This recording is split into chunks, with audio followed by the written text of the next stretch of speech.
श्लोक संख्या 18। अंतवन्त इमे देहा नित्यस्योक्ता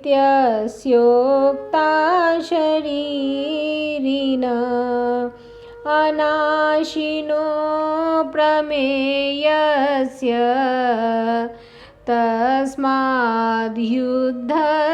भारत। अविनाशी जानने में न आने वाले और नित्य रहने वाले इस शरीरी के यह देह अंत वाले कहे गए हैं। इसलिए इस शरीरी के ये देह अंत वाले कहे गए हैं। इसलिए हे अर्जुन, तुम युद्ध करो।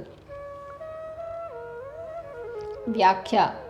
अनाशिनः किसी काल में किसी कारण से कभी किंचन मात्र भी जिसमें परिवर्तन नहीं होता, जिसकी क्षति नहीं होती, जिसका भाव नहीं होता, उसका नाम अनाशी अर्थात अविनाशी है। अप्रमेयस्य जो प्रमा अर्थात प्रमाण का विषय नहीं है, अर्थात जो अंतःकरण और इंद्रियों का विषय नहीं है, उसको अप्रमेय कहते हैं।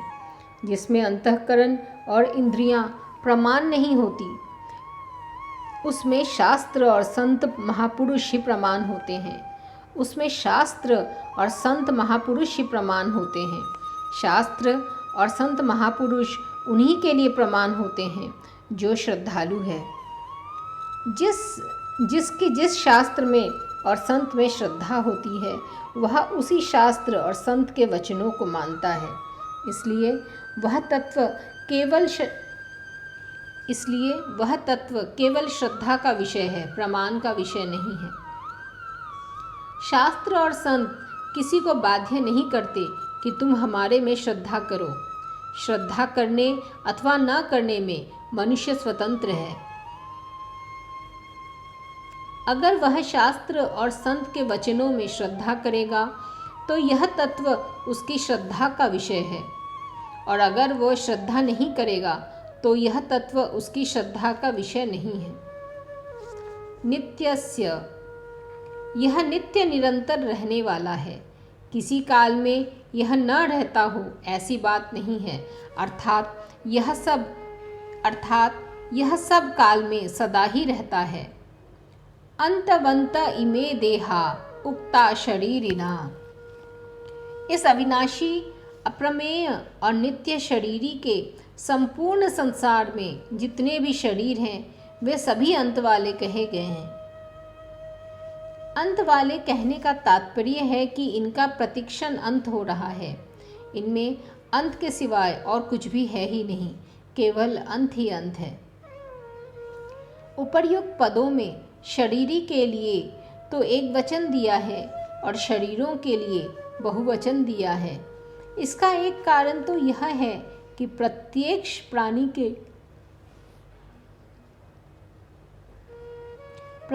प्राणी के स्थूल, सूक्ष्म और कारण ये 3 शरीर होते हैं।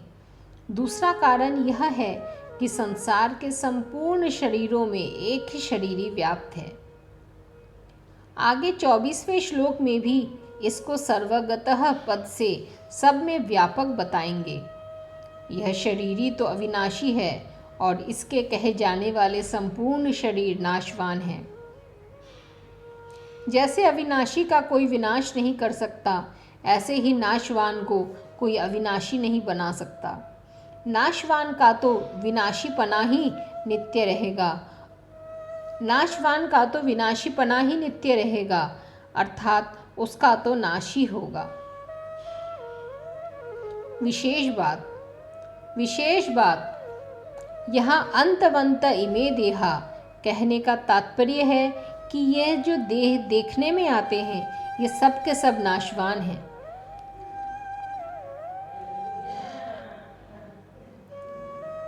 पर ये देह किसके हैं? नित्यस्य अनाशिनः।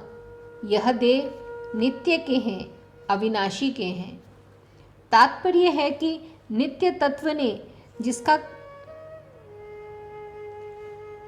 तात्पर्य है कि नित्य तत्व ने, जिसका कभी नाश नहीं होता, इनको अपना मान रखा है। अपना मानने का अर्थ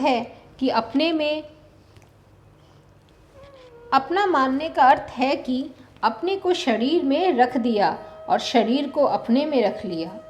अपने को शरीर में रखने से अहमता अर्थात मैंपन पैदा हो गया और शरीर को अपने में रखने से ममता अर्थात मैंपन पैदा हो गया, अर्थात ममता अर्थात मेरापन पैदा हो गया। यह स्वयं जिन जिन चीज़ों में अपने को रखता चला जाता है, उन चीज़ों में मैंपन होता ही चला जाता है। जैसे अपने को धन में रख दिया तो मैं धनी हूँ, अपने को राज्य में रख दिया तो मैं राजा हूँ, अपने को विद्या में रख दिया तो मैं विद्वान हूँ, अपने को बुद्धि में रख दिया तो मैं बुद्धिमान हूँ, अपने को सिद्धियों में रख दिया तो मैं सिद्ध हूँ, अपने को शरीर में रख दिया तो मैं शरीर हूँ, आदि आदि। यह स्वयं जिन जिन चीज़ों को अपने में रखता चला जाता है, उन चीज़ों में मेरापन होता ही चला जाता है। जैसे कुटुंब को अपने में रख लिया तो कुटुंब मेरा है, धन को अपने में रख लिया तो धन मेरा है, बुद्धि को अपने में रख लिया तो बुद्धि मेरी है, शरीर को अपने में रख लिया तो शरीर मेरा है, आदि आदि। जड़ता के साथ मैं और मेरापन होने से ही मात्र विकार पैदा होते हैं। तात्पर्य है कि शरीर और मैं अर्थात स्वयं दोनों अलग अलग हैं।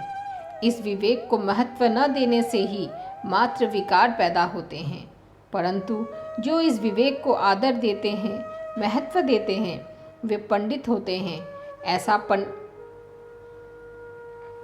ऐसे पंडित लोग कभी शोक नहीं करते, क्योंकि सत सत ही है, क्योंकि सत सत ही है और असत असत ही है, इसका उनको ठीक अनुभव हो जाता है। तस्मात् युद्धस्व, भगवान अर्जुन के लिए आज्ञा देते हैं कि सत असत को ठीक समझकर तुम युद्ध करो, अर्थात प्राप्त कर्तव्य का पालन करो। तात्पर्य है कि शरीर तो अंत वाला है,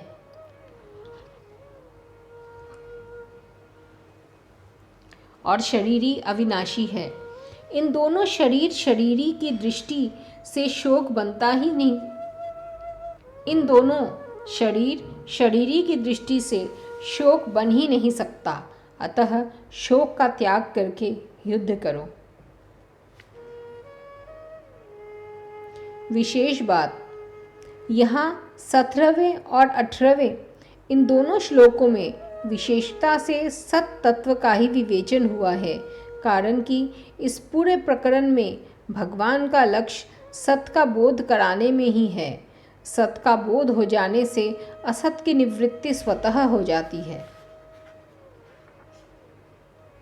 फिर किसी प्रकार का किंचन मात्र भी संदेह नहीं रहता। इस प्रकार सत का अनुभव करके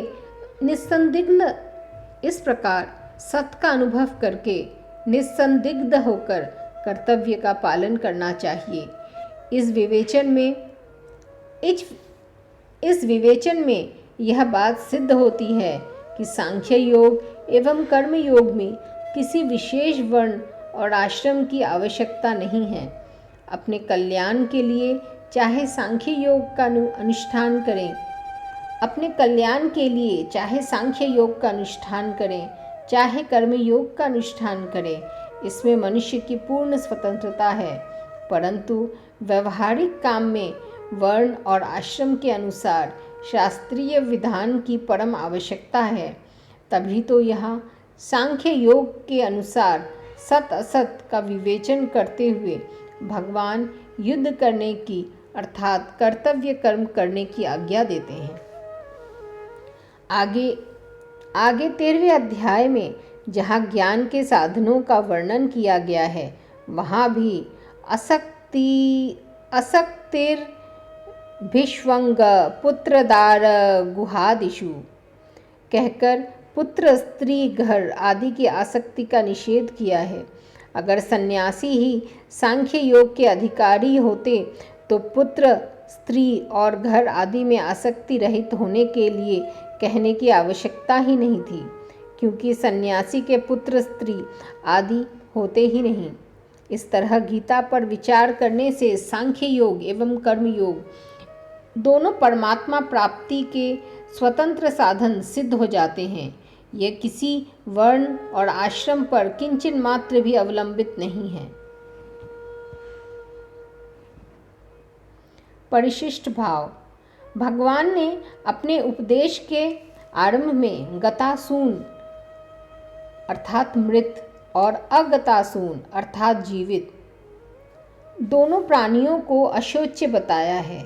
फिर 12वें 13वें श्लोकों में गतासून को अशोच्य बताने के लिए सत अर्थात नित्य का वर्णन किया है और 14वें और 15वें श्लोकों में अगतासून को अशोच्य बताने के लिए असत अर्थात अनित्य का वर्णन किया।